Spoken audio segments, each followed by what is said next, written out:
hundreds of thousands of people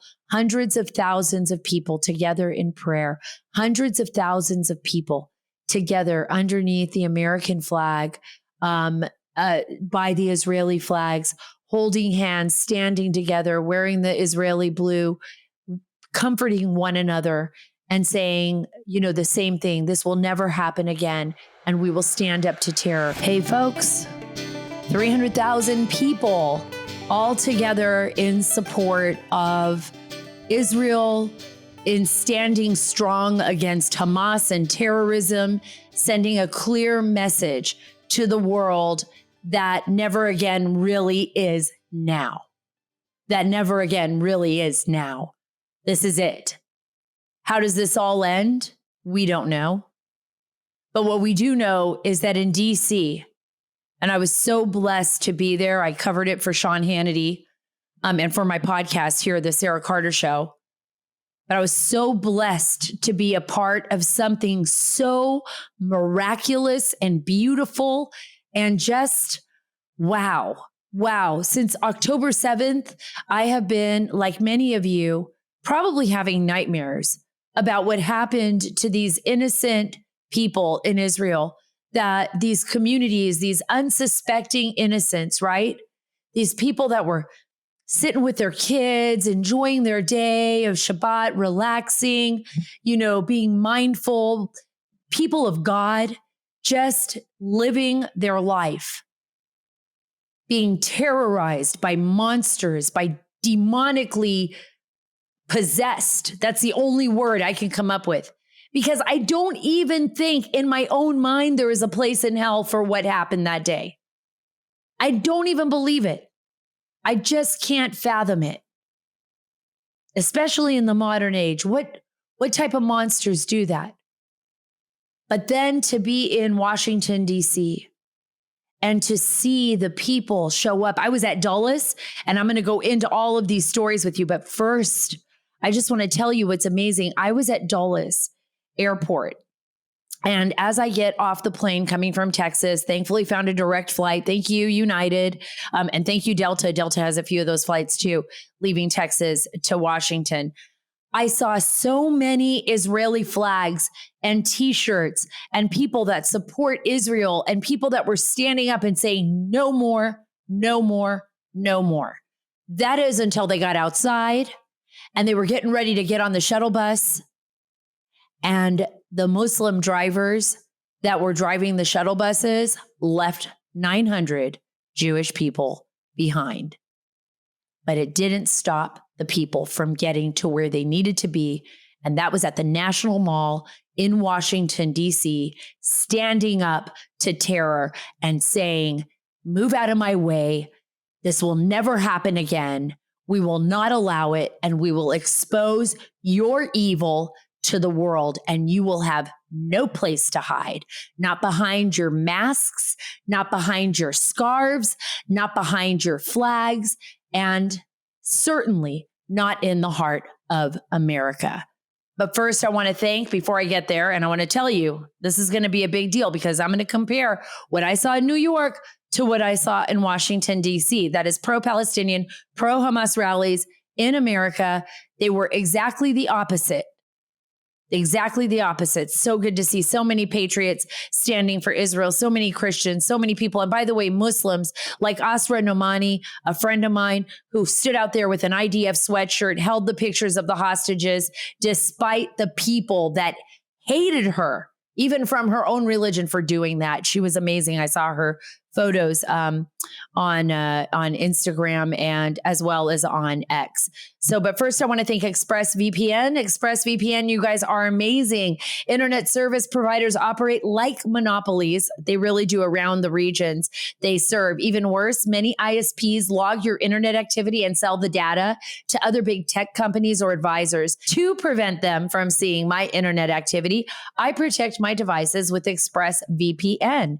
And right now we have a current offer. Listen to this. This is a special for all the Sara Carter listeners out there. I want you to visit expressvpn.com/Sara. That's SARA. That's expressvpn.com/Sara to get 3 extra months free. I said it, free. How much does ExpressVPN love Sarah Carter listeners? A lot, especially when you get 3 months free. I recommend ExpressVPN as the best way to hide your online activity. And look, think about my job, right? I'm talking to sources all over the place, all over the world. I don't want people nosing into my business. So they don't even know what my ISP is. I could be in New York. I could be in Norway. I could be in Sweden. I could be anywhere in the world. Wouldn't it be nice to just be able to actually really be there? Well, it's almost like really being there with ExpressVPN. Here it is. Visit expressvpn.com/Sara, S-A-R-A. That is expressvpn.com/Sara. That's expressvpn.com/SARA. And you'll get 3 extra months free. That's expressvpn.com/Sara to learn more. Okay, let's get right into it. Let me begin by setting the stage. I know I left you on a cliffhanger there at the airport at Dulles. I was waiting for my car to come get me. I did not rent a car this time. I do that a lot. I like to rent my own cars. I like to be in control, drive myself. Maybe I'm a control freak. That's who I am. But this time I'm like, you know what? There's going to be so much. And I didn't even expect this many people. But I said, there's going to be so much traffic and there's going to be so many people. Better I have a professional take me around, right? And get me where I need to go because I didn't want to be late. I was really, really looking forward to being in Washington, D.C. because I had such terrible experience in New York with some of the pro-Hamas, pro-Palestinian rallies out there. It was really very sad to me, heartbreaking actually to see what was going on. So I get off the plane. I've just got my one little bag, didn't check anything in, get ready to get on the little train inside Dulles to get me over to baggage claim so I could get out and meet my car. And as I'm getting on this train, right, as I'm getting on the little tram that takes us to all the different terminals, I see people just pouring in, waving Israeli flags. It's going to make me cry because it was so amazing to see people standing up to terror. Right? Kind of like that same feeling for those of us that were older and we can remember and can look back 9/11.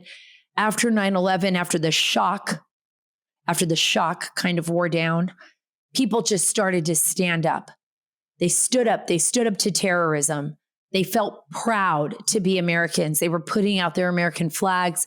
They were saying, no more. We're never going to allow this to happen again. God, look at what's happening at our border, right? Never again is now. That was Israel, right? We saw what happened in Israel. Never again is now is what people were saying after the Holocaust. And it was not that long ago, folks. My father, he died when I was 13, but my father was a World War II vet. My uncle, my dad's best friend, my uncle Liesel, actually was in Dachau. He was one of the Americans that first was there, saw it with his own eyes. And told his family, told us. What a horrible, horrible, horrible memory to have. But what an amazing one to save lives, right? So it wasn't that long ago. I don't understand how this has happened. I guess I'm having a hard time coming to terms with how do we have professors in schools and teachers in high school and elementary school and middle school that do not teach our children about one of the worst atrocities known to mankind. One of the worst human beings to have ever walked planet Earth was Adolf Hitler. Worst. He's right up there. With Islamic State, probably worse. He's probably way up above. He's like above, like they're just like offshoots, right? Islamic State, Al-Qaeda, these hate groups, Hamas, Hezbollah, Iran, the Ayatollahs. These are just people filled with hate, with so much hate that other human beings aren't even human to them. They're nothing to them. They're even worse than nothing. They're like something they just want to rip apart. And that's what was so amazing at the rally in Washington, D.C., because you had so many Jewish people. I want you to think about it. There's like really less, right around 15 million, maybe less, Jewish people on the entire planet. 300,000 showed up. There, will give or take, right? Because there were a lot of Christians, there were a lot of people there from other backgrounds that were supporting the families from Israel, the families that still have hostages. Their family members are still held hostage by Hamas in Gaza, and God only knows where. Babies. But 300,000 people showed up, and the sun over the National Mall, it was, I can't even begin to describe it. It was like, you know, those beautiful, perfect days where the sun just starts to glisten and it just shone through every single person, like that was just shining straight through the people, almost like something that you would see in a painting or out of the Bible. There were people there that were scared, sure. They were worried about could there be a terror attack? Could somebody come and could there be fighting? Could there be anti-Israel group, pro-Hamas groups? But as I walked through the line and started talking to each person, they were like, I don't care. I'm standing up for my families. I met old people, young people. I talked to a boy that was 13 years old, Shane, I believe. Nope, Sam. His name was Sam. And his father was there with him. And his father said, would you talk to my son, Sara? He'd really love to talk to you. And he had Israeli flag with him. And he said, you know, I'm Jewish. And he said, for the first time, I never realized how much hate there was towards the Jewish people. He said to me what I just told you. He goes, I didn't even realize that we're just a small percentage of people, even in the United States. He's this young kid with this beautiful face and this amazing dad. And he's like, I couldn't believe when I was told that there's only 2% of us here, give or take, of Jewish people here in the United States. And he's like, I don't understand why they hate us so much. And then I talked to somebody else, an older woman who's like, I'm standing here today to show my solidarity with the nation of Israel, with my people, and with the American people, my people, and to let those terrorists know that we are not afraid, that they will not own us. It reminded me so much of the woman I met in New York when I was there. And oh my gosh, she was amazing. She was there. It was just her and her friend. And I was there and they had let out the schools. I don't know if you remember this last week, but they had let out all the schools. It was like 100 high schools or something. I don't know how many actually showed up, but it became just a nightmare. And these professors that were just professing evil, that's what they were. They were brainwashing young kids, young American kids, there were some Jewish kids in the group that consider themselves agnostic,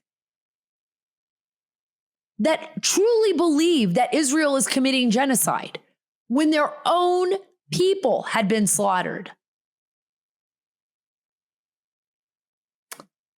It was hard for me. But that one lady stood there, and she stood there with both of these. It was amazing, standing there with the hostage pictures. She gave me one and said, be careful with it. You never know. These people, I go, I'm going to stand with you. I don't care. They're not going to move me. They're not going to move me. They can try. See, the whole point is this. The whole point about fear, and I remember this from Václav Havel in the Czech Republic. My brother and I went to the Czech Republic just to stand in front of the presidential palace. We were so excited. He was held prisoner for a very long time by the Soviets. He was released. He ended up becoming the president of the Czech Republic when it was free, Václav Havel. And so I remember him saying one time, and he wrote poetry in prison and things of that nature. And it was kind of like what Mandela said in South Africa when he was held in prison during apartheid. It's like, they can try to beat you, and they can.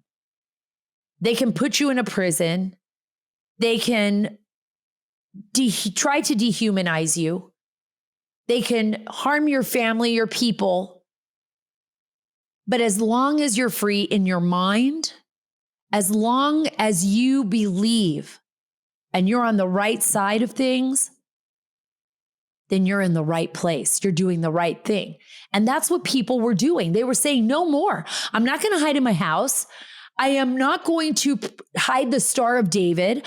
I am not going to pretend that I'm not part of this amazing, amazing community of people that for centuries have been ostracized, and pogroms and God only knows what else has happened. And the horrific anti-Semitic Jew-hating people that are out there have targeted us for some reason, right? They're saying that to me. Today, we're going to stand together. And that's what they were saying. Today, we are going to stand together. And guess what?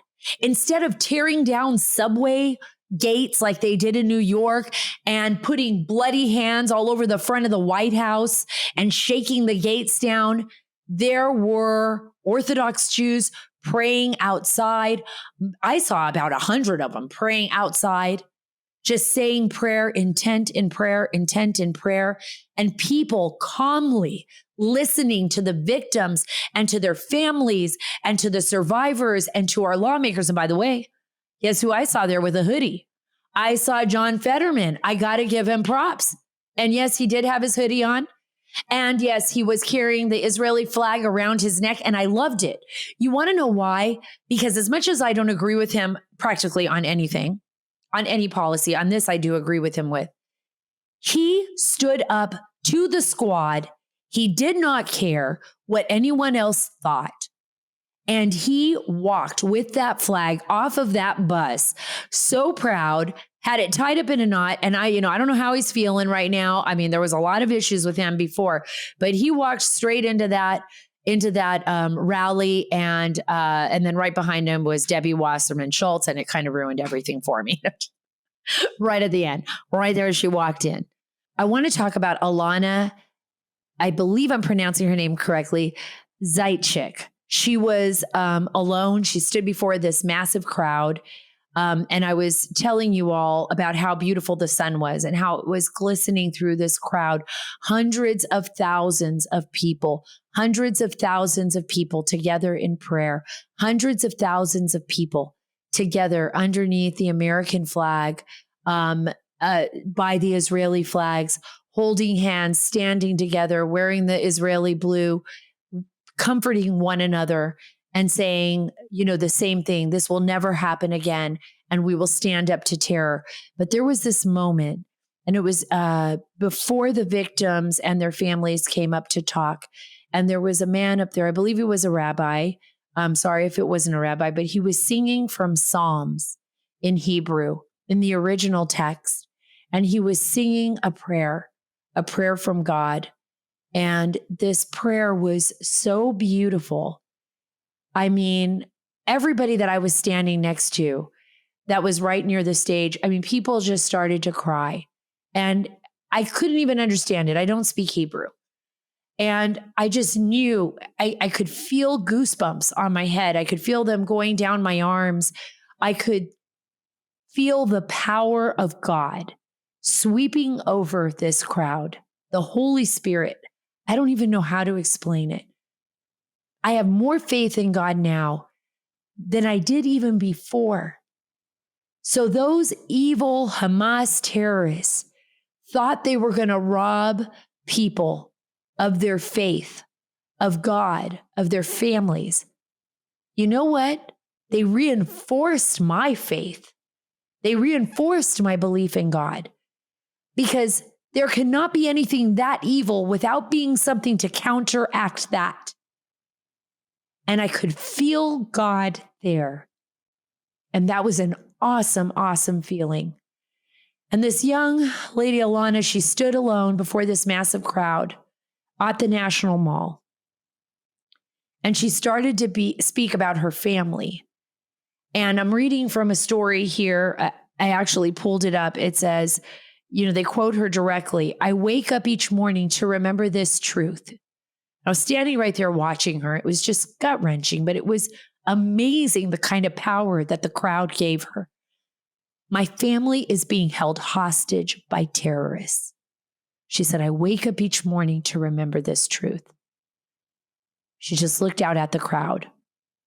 While the kibbutz was ravaged by Hamas, they hid in their bomb shelter for hours until it filled with smoke and they could no longer hide inside. Zitchik joined thousands of the demonstrators in supporting Israel and denouncing anti-Semitism. She also was telling people, like, you don't have to choose. Horror is horror. But at least give the people of Israel the right to mourn and to tell them that what happened to them was wrong. You know, abuse comes in all kinds of forms. And when you deny somebody their need to be told that what happened to them was wrong, their need to be told that what happened to them was real, when you deny them that right, that is abuse. And I want you to remember what was important. What was important about the Washington, D.C. rally as compared to all of these unbelievable anti-Semitic, Jew-hating rallies across the globe. What was amazing about this rally in Washington, D.C. is that those families and the people of Israel and the Jewish people in the United States and the Christians who are terrified and the Muslims that were there that were willing to stand up against the pro-Palestinian, pro-Hamas people, that those people that believe in God and believe in truth and believe in goodness and humanity, that together 300,000 of them sent a message across the globe. You have not robbed us of our spirit. You have not stolen us from God and our belief in God. And we are going to fight back. Together, we are going to fight back. And together, we're going to stand alongside one another. And together, we are going to take that evil and we are going to push it back and hopefully end it forever. And we are going to teach that to our children. And you know what? There's nothing like prayer, folks. Nothing like prayer, like just believing, just telling God, just giving it up to God, right?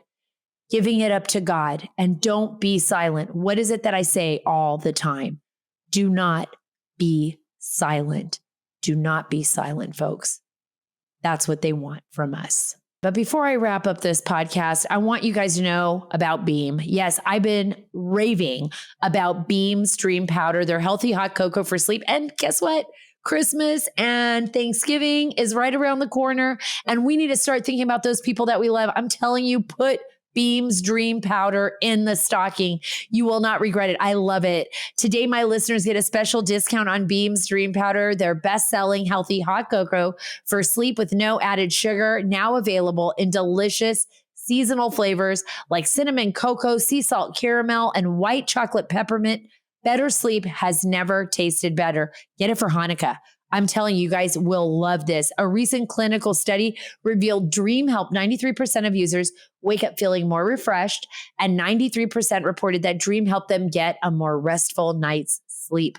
I take it with me everywhere. I believe in this beautiful dream. I believe in going to sleep, getting a restful night's sleep, then waking up without feeling groggy. And I've tried everything.